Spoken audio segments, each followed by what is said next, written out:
Mahigit 10 taon na ang lumipas mula nang ako'y magsimula sa isang kilalang ospital, ngunit sa mga nakaraang taon, ang lugar na ito ay tila naging tahanan ng mga anino.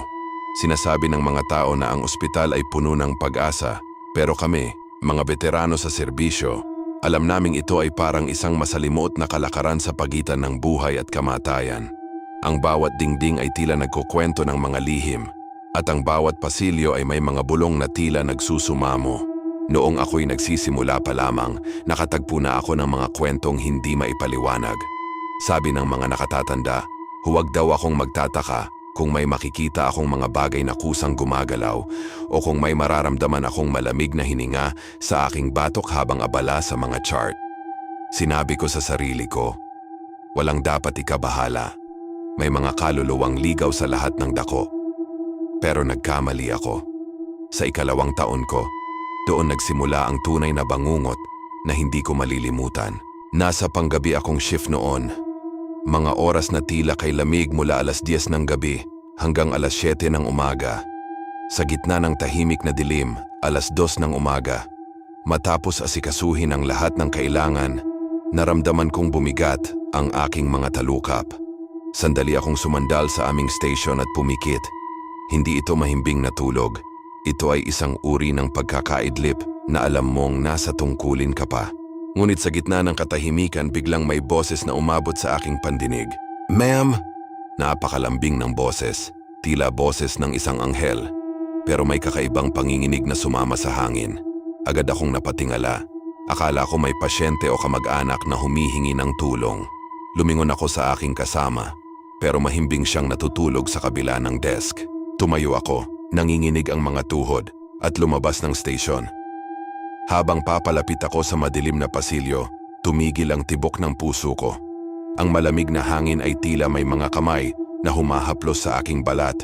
At sa dulo ng pasilyo, may anino na nagmamasid. Hindi ko alam kung anong darating, pero sa bawat hakbang, tila may kasunod na mga kwento ng mga kaluluwang naglalakbay sa pagitan ng buhay at kamatayan.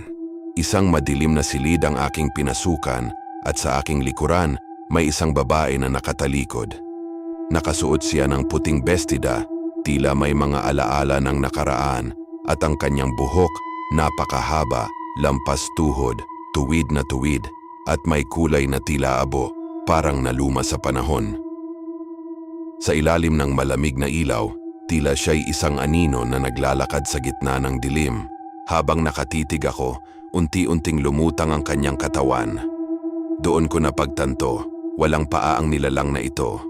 Sa harap ng aking mga mata, habang ang lamig ay bumabalot sa akin, dahan-dahan siyang lumapit sa pader at tumagos dito na parang usok. Nawala siya na parang bula, ngunit ang bigat ng kanyang presensya ay nanatili sa hangin. Tila may isang bagay na nag-uugnay sa amin sa mga oras na iyon. Nanlaki ang aking mga mata, hindi ako makahinga. At sa labis na takot na pasubsob ako sa isang sulok ng silid. Hindi ako kumilos hanggang sa sumikat ang araw. Mananahimik ako. Sino ba ang maniniwala sa akin? Pero ang hindi ko alam, ang nakita ko ay simula pa lamang ng mas malalim na misteryo ng aming departamento.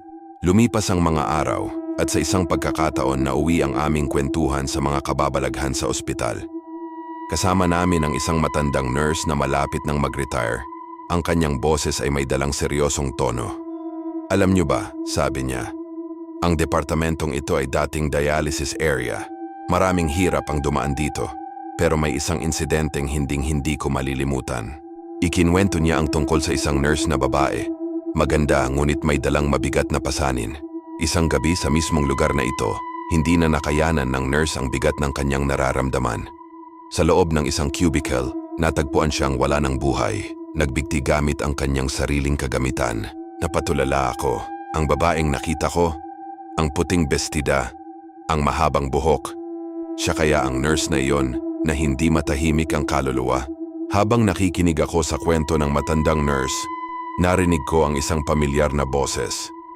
Isang boses na hindi kailanman magiging anghel sa pandinig dahil ito ay boses ng isang taong buhay pa. O akala ko lang. Ang takot ay muling bumalik sa akin, at ang dilim ay tila mas lumalapit. Nagaanyaya sa akin na sumunod sa misteryo na hindi ko kayang ipagsawalang bahala. Nakatayo ako sa gitna ng ospital, ang puso ko'y parang tambol sa takot.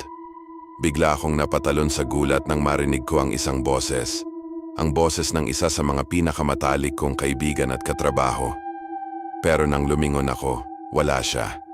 Hindi siya naka-duty sa araw na yon. Tinanong ko ang mga kasama ko, ngunit umiling lamang sila, tila walang alam. Akala ko ay pagod lang ito, dala ng mga kwentuhan tungkol sa nagpakamatay na nurse. Pero ilang buwan ang lumipas, at ang kaibigan kong iyon na narinig kong bumulong ng pangalan ko, biglang isinugod sa ospital. Walang makapaniwala. Isang bigla ang komplikasyon ng infection sa dugo, sepsis, ang pumatay sa kanya. Sa loob lamang ng ilang araw, ang masigla at palatawang kaibigan ko ay naglaho. Dito ko napagtanto, ang bulong na iyon ay hindi lang guni-guni. Ito ay isang babala. O marahil isang paalam mula sa kabilang buhay na hindi ko agad naintindihan. Hanggang ngayon, nagtatrabaho pa rin ako sa ospital na ito. Minsan kapag sumasapit ang 2:00 ng madaling araw at tahimik ang paligid, nararamdaman ko pa rin ang titig ng babaeng nakaputi mula sa pader. Naririnig ko ang mga bulong na tumatawag sa aking pangalan. Natutunan kong makisama sa kanila, ngunit ang takot ay nananatili sa aking puso. Sa bawat pasyenteng gumagaling, may mga kaluluwang nakakulong sa mga pasilyo, naghihintay ng susunod na makakarinig sa kanilang malamig na tawag.